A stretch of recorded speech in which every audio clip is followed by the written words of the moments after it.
that we have with one another, our brothers and sisters, that we can read from your word, that we can discuss it with each other, and hopefully, Father, that you will allow us to understand it better. We ask that you would do so that we can better know your will for our lives, that we can serve you better with our lives, and that we can do the things that bring you the glory and honor that you deserve. Father, we are grateful for what you have done for us, for what you continue to do for us, and we are most thankful, Father, that you sent your son Jesus as an example, as a teacher, and as a sacrifice on our behalf. And we pray these things in Jesus' name. Okay, so Psalm 19. We'll see if we can get through more of this on a percentage basis than we did last time. It is considerably shorter. 14 verses instead of 50. The numbering of these, though, you'll see in some older traditional kinds of text, the Hebrew numbering, for example, where they give it numbers, they actually number it to 15 with the verses, though there is not any difference in the actual text itself. So just a fun little note before we start reading. So once again, I have attempted to put it on the slides. I'm going to see if I can read it off of there for you. We'll see how this goes. So Psalm 19. For the chief musician, a psalm of David. The heavens declare the glory of God, and the vault shows his handiwork. Day unto day utters speech, and night unto night shows knowledge. There is no speech nor language, their voice is not heard. Their line has gone out through all the earth, and their words to the end of the world. In them has he set a tabernacle for the sun, which is as a bridegroom coming out of his chamber, and rejoices as a strong man to run his course. His going forth is from the end of the heavens, and his circuit unto the ends of them, and there is nothing hidden from his heat. The law of Yahweh is perfect, restoring the soul. The testimony of Yahweh is sure, making wise the simple. The precepts of Yahweh are right, rejoicing the heart. The commandment of Yahweh is pure, enlightening the eyes. The fear of Yahweh is clean, enduring forever. The ordinances of Yahweh are true and righteous altogether. More to be desired are they than gold, yea, than much fine gold, sweeter also than honey and the drippings of the honeycomb. Moreover, by them is your servant warned, and keeping them there is great reward. Who can discern his errors? Clear me from hidden faults. Keep back your servant also from presumptuous sins. Let them not have dominion over me. Then shall I be upright, and I shall be clear from great transgression. Let the words of my mouth and the meditation of my heart be acceptable in your presence, O Yahweh, my rock and my redeemer. All right. Psalm 19. Much shorter than it was that last time around, last week. What is this psalm about?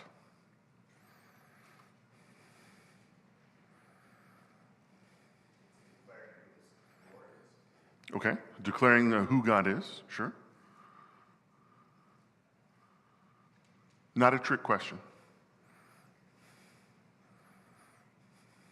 I'll usually warn you if it's a trick question.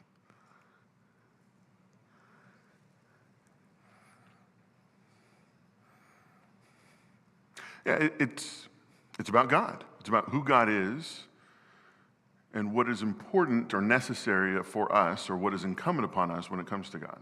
Right? We have a first portion, and I'll have some notes on this here a little bit later, but I have a first portion that talks about where we talk about who God is, right? The example or the manifest nature of God from the world around us. And then the manifest nature of God from what he has told us, or what he says to us. It breaks this psalm into two sections or two pieces, such that there are people that think, scholars, that think that this was originally two different psalms, or that it was written at two different points by two different people and then combined, by a single editor into one whole psalm. The break that they would put in this is right about in verse 6. Where it shifts from talking about the natural world to talking about what God has said and what his words are, the law. Regardless of whether a person's opinion is that is correct, or if it was one person who was drawing a contrast. There is clearly a break there in the terms of the two different elements of this. It's not as if we're talking about two different people, but really looking at two different facets or two different sides, essentially, of the same thing. That who God is and what it is that what is his nature is made manifest not just in one way, but in multiple and different ways. All right. Verse 1 contains what is known as, I can click the button firmly, a chiasm. This is where you have the first idea repeated in the second line. So one line and then another, but in an inverted or mirrored fashion. So at the beginning, it talks about the heavens. And at the end, it speaks of the firmament. And this is actually in the original Hebrew. So a lot of your translations will reorder this, and we lose the poetic nature of this line as a consequence. So the heavens are mentioned first, the firmament is mentioned last. The second element of the first line is telling, speaking of.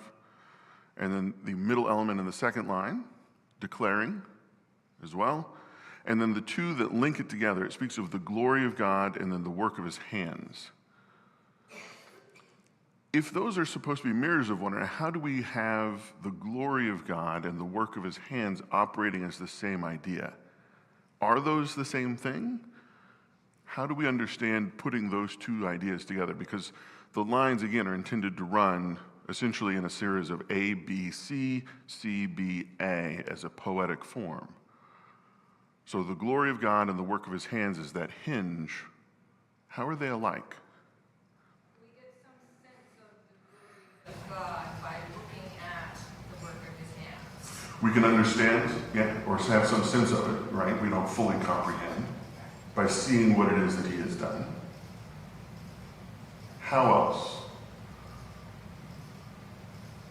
Maybe we need to step back and ask, what is glory? What is the glory of God?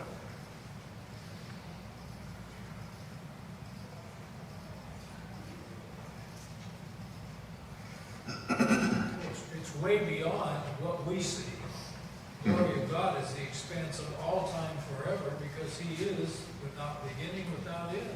So, in trying to describe what he created just gives us really a fingernail sketch of who God really is. The expanse of our heaven is pretty small in comparison to his nature. Yeah, we certainly don't comprehend it or understand its encompassingness, how grand and great it is. Right? We can't, one, know it. There's just too much. Two, we couldn't really understand it even if we could see it all. And it just is far beyond the scope of our knowledge. But the glory, what is glory itself? Think of glorious. It's something that's good and beautiful and overwhelming and sunshiny. Okay. Yeah. Something that is good, something that is beautiful or important. Back at the beginning. Oh. You guys are helping me out right there. All right. One more. There we go. The word in Hebrew, glory, is related to the word for weight. Weight. A thing that is heavy.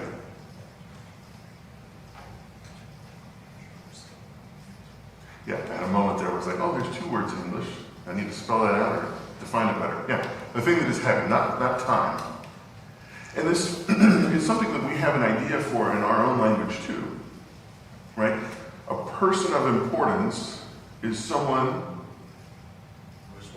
who's weighty, or we can throw your weight around, right? You can insist on things and you have the importance or the authority or the ability to get your way. The idea of what God is, the glory of God, it speaks to his importance, to who he is as a being, not as a creature, right? Because he's not created, but as a being. The things about his nature are the things that are important and significant, and for whom all else, must make way. The glory of God is exemplified in his work. Who else could do such a thing as create the heavens? Speaks of his character. Speaks to his character and his nature. Yeah. Beg your pardon. Sorry about that. Okay. I'm going to move on here. Glory is related to 8. So verse 3, it literally has, their voice is not heard. There is no speech or language, and then the line is, their voice is not heard. Different English translations have different opinions about how this is to be understood. The NIV has, there is no speech or language where their voice is not heard, inferring that the idea is to be, there is no place where this voice is not heard, right? The voice goes out to all the earth. In verse 4, the NIV has that, to the world, their words to the ends of the world. That is to say, it is of a piece with the lines around it, expressing that there is a word that is universal. Words that are heard everywhere. But it can also be understood, and you occasionally see, I think maybe the King James, possibly the English Standard Version, has this where there's a line that is anomalous in the middle. There is no speech or language, their voice is not heard, and then a shift in the subject to being God, who is heard everywhere in verse 4.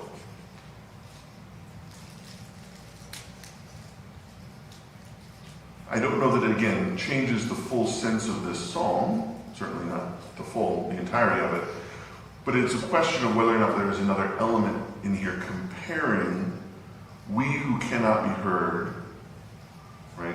Those that would compete with God, not able to be heard in comparison, or if the lines throughout simply speak of God's ability to be known everywhere, right?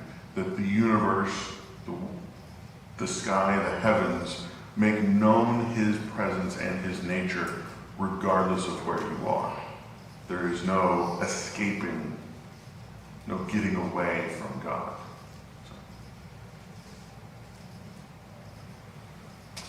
And also in verse 4, the NIV has it as voice. A lot of other English translations will do this. The word is actually line. A line like a measuring line.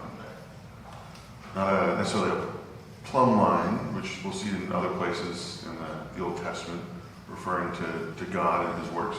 The idea that he is perfect and straight, and everything is plumb, but rather as a line that measures a distance, like a measuring tape. Again, many translators infer voice, but how could we understand this if this was line?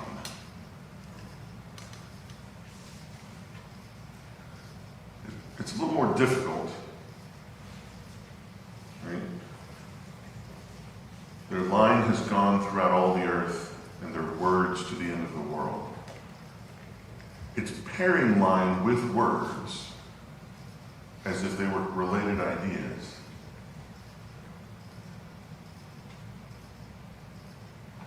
Yeah. Typically, when you think of line, you think of something that's straight and true. Mm-hmm. And what I get from these four altogether is that we're being shown the glory of God. It's straight and true, there's no deviant from it. But because it's not in things that we understand, we don't fully understand what it is we're being shown.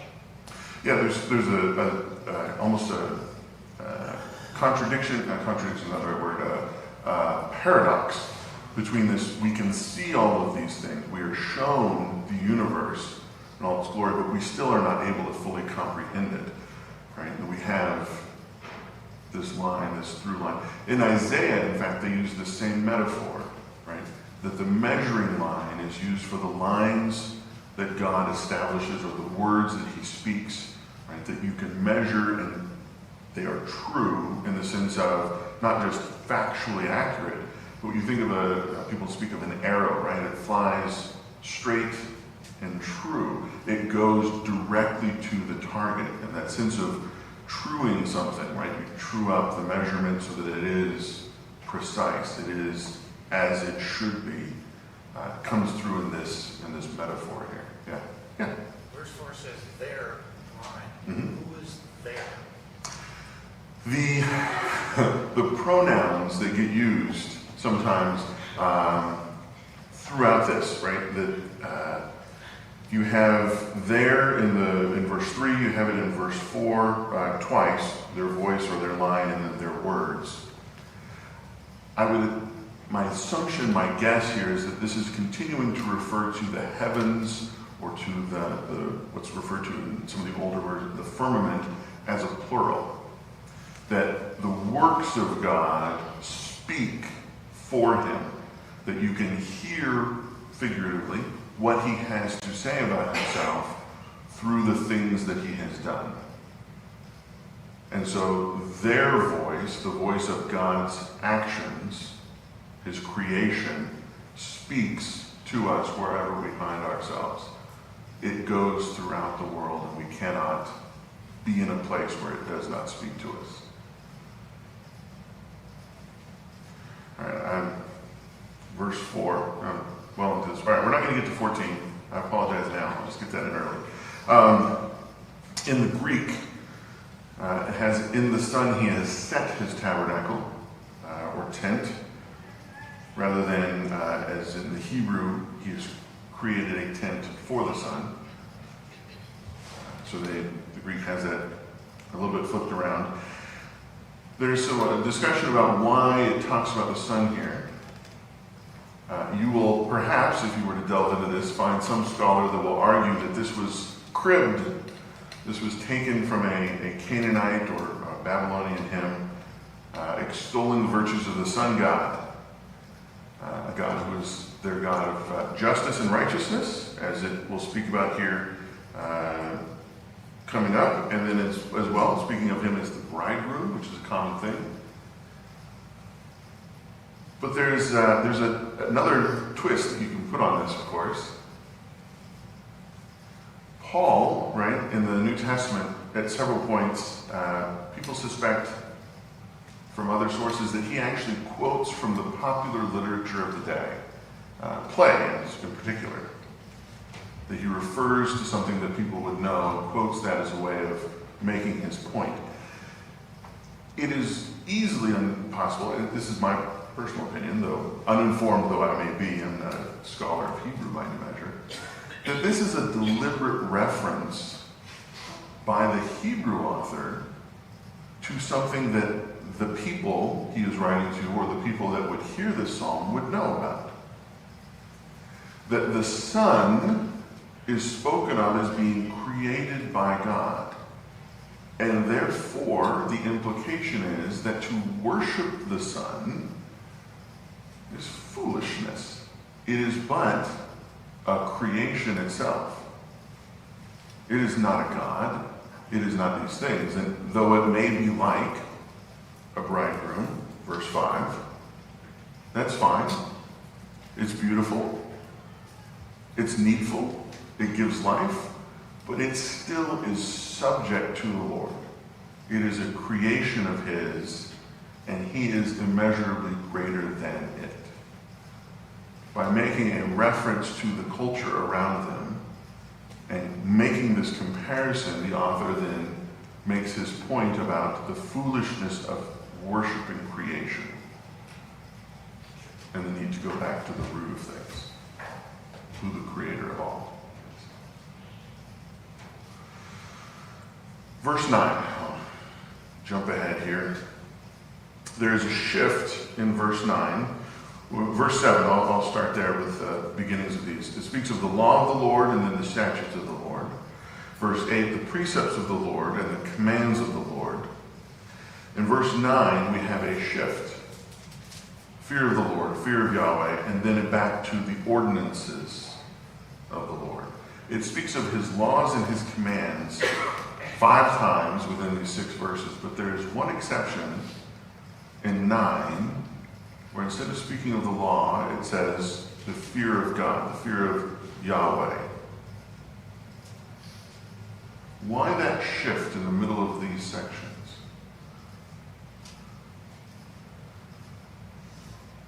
Because we were setting up a nice series of events, right? Pairing up different attributes about God's laws. Well, to me, every time I hear fear, God, to me, fear is one of His laws. It's a good fear, it's not a bad fear, but it's obeying all of His laws and fear His laws. So you go by it, you go 100% by it. That's what fear to me means out of all this. But every time I hear fear in the street, I fear the Lord. Though it's not like a cower down fear, but it's go by His commands, fear Him. And obedience to him. Yeah, exactly. And I think that gets right to it. That this is, again, a kind of a poetic elision of a word. That it doesn't have to put the word law in there or command. That one who is properly fearful, respectful of who God is, will be obedient to what he says. And so it is just simply, again, a poetic rendering of the same idea. Obedience to God and his laws. Yeah. Excellent. The Greek uses the word justified instead of righteous in verse 9. I sprinkled some more of these word fun facts throughout rather than putting them all in one section. Hopefully this makes them more tolerable. As well, verse 11 in the Greek, your servant keeps to them rather than your servant is warned. It essentially assumes that being warned, when they translated it into Greek, meant that you would then adhere to these laws. All right. The word sins in verse 13 is actually inferred. The word is presumptuous. The NIV has willful. Usually this word actually refers to people as well. Does this change this in a useful way to contemplate if we think of this as people rather than our own sins? Keep back your servant also from presumptuous people. Let them not have dominion over me.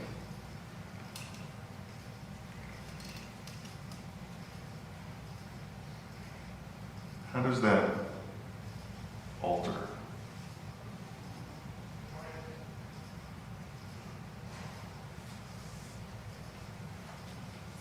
Sin comes from people.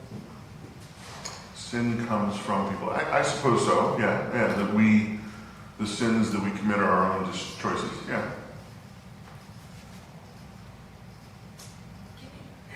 Can you define exactly what presumptuous means? Presumptuous.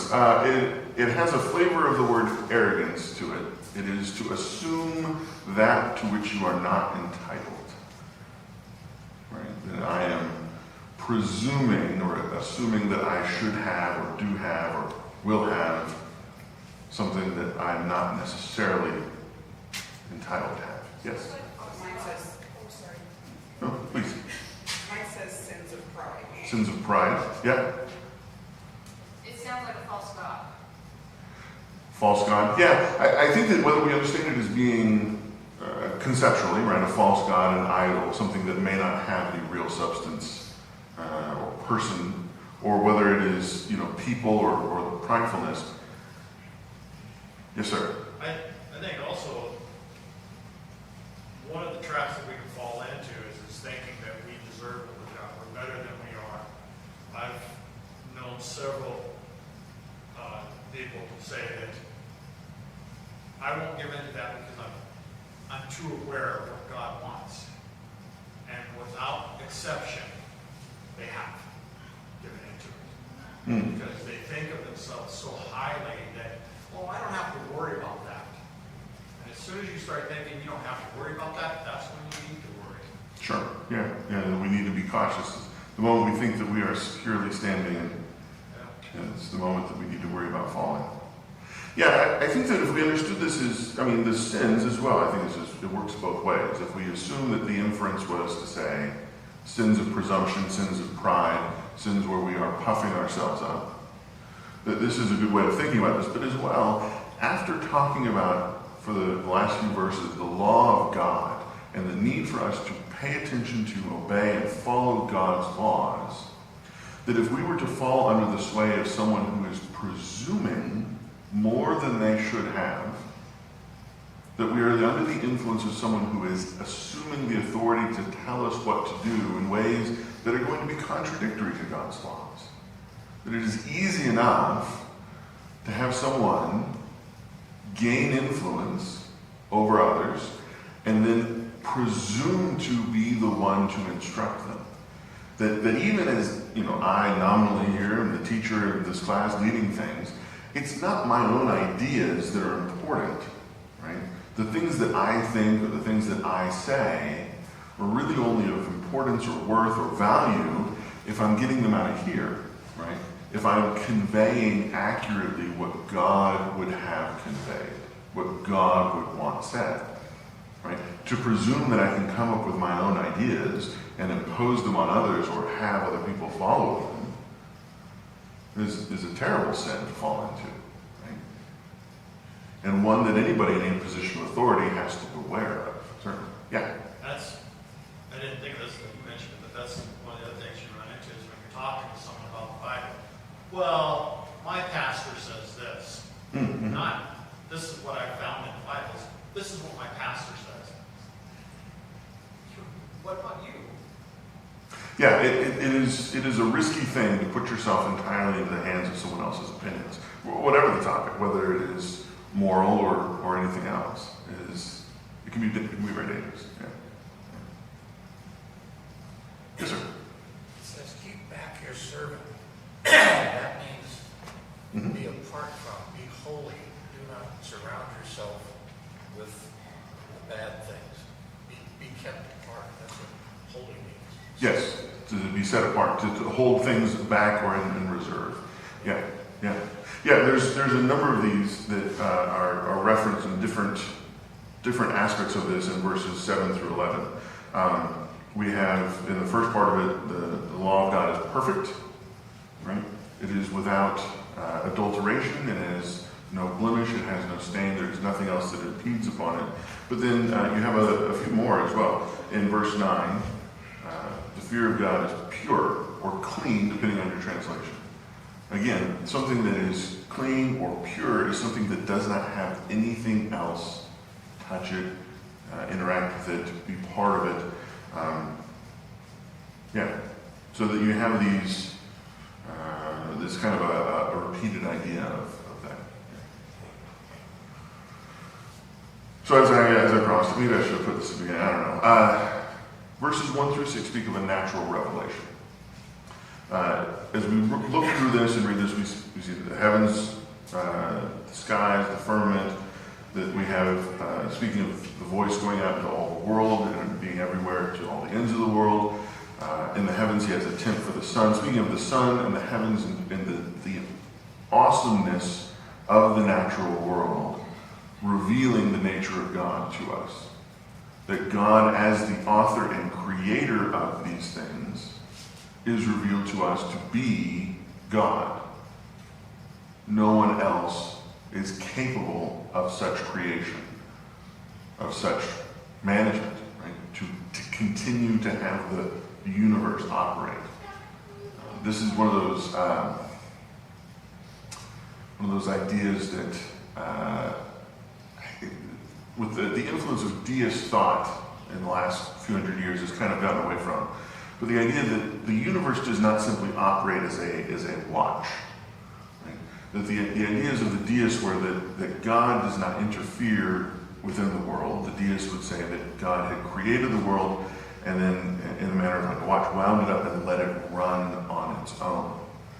But this was, it is out of sync with the idea of how the world and the universe functions that we tend to find throughout the Bible, which is that the operation of everything, that creation itself is sustained by the will of God. That without God's intent for us to exist, we would cease to exist.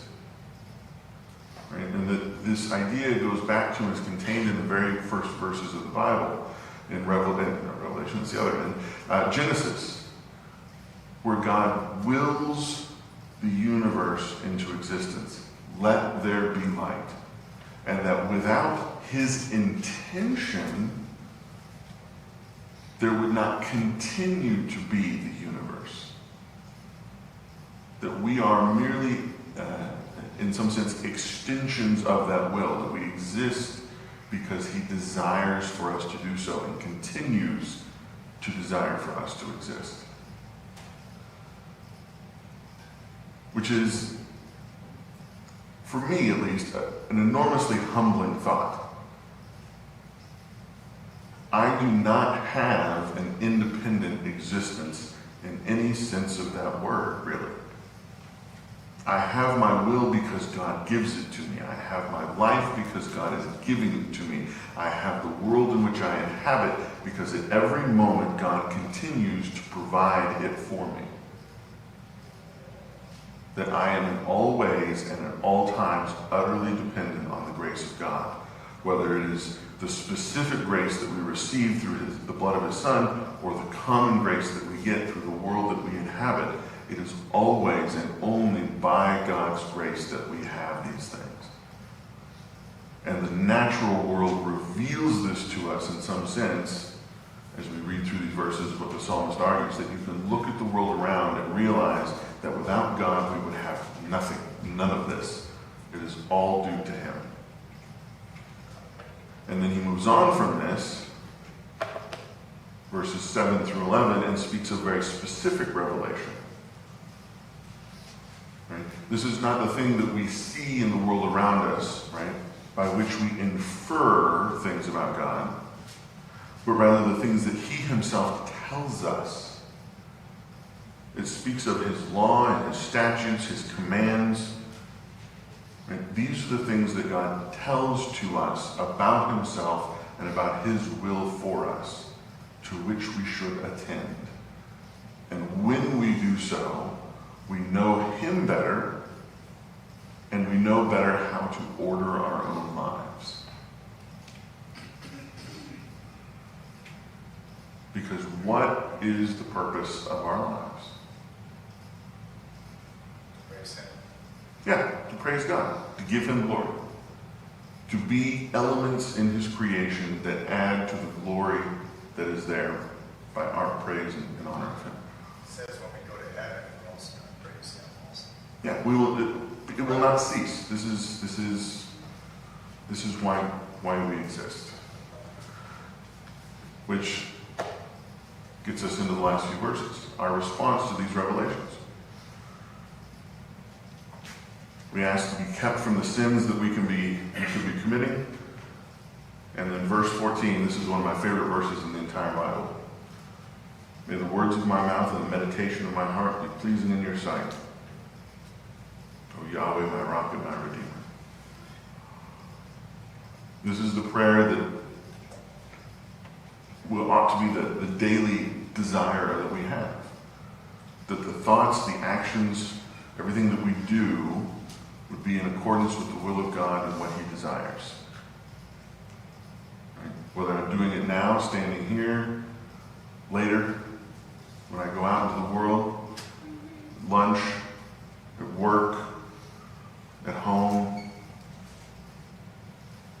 the things that I think, even every thought, what is it that Paul talks about, that taking every thought captive, right?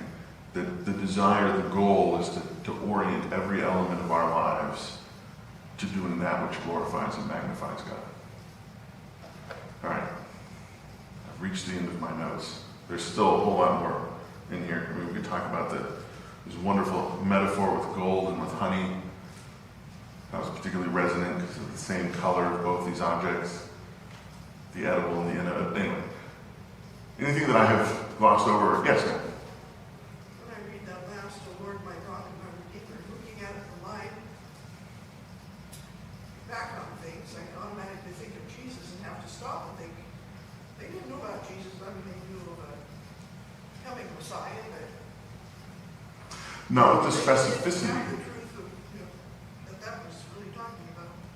Yeah, they did not have the specificity of the knowledge of Christ, of Jesus, I should say, coming in the same way that we did.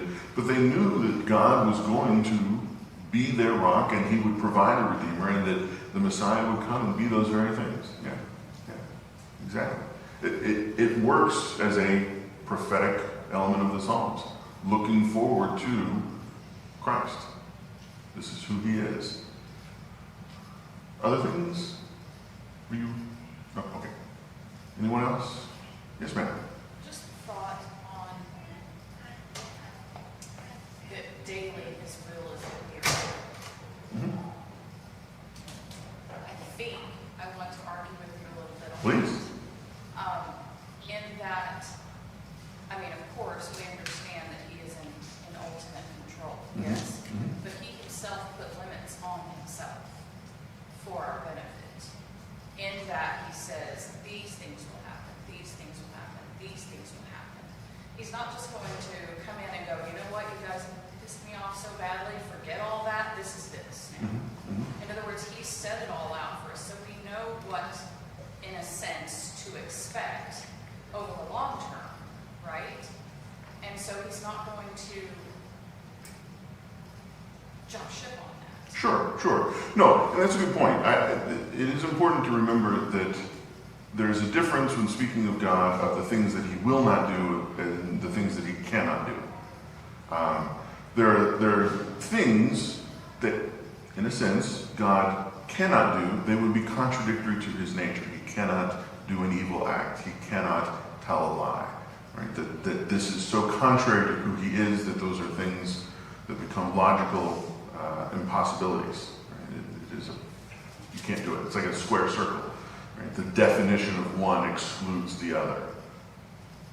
But then there are things that he could do, right, that lie within his power, but that he, by speaking of himself, says, I will not do that thing. And now, again, because God is not false, in a sense, he could not do that thing.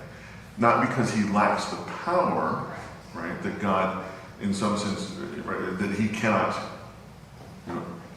the fact that he does continue to sustain the universe and all that is in it through an exertion of his will, he has said that he is not arbitrarily going to stop doing so. Right? That the world will not be destroyed by a deluge, again, no flood. Does God lack the power to cause a flood? By no means.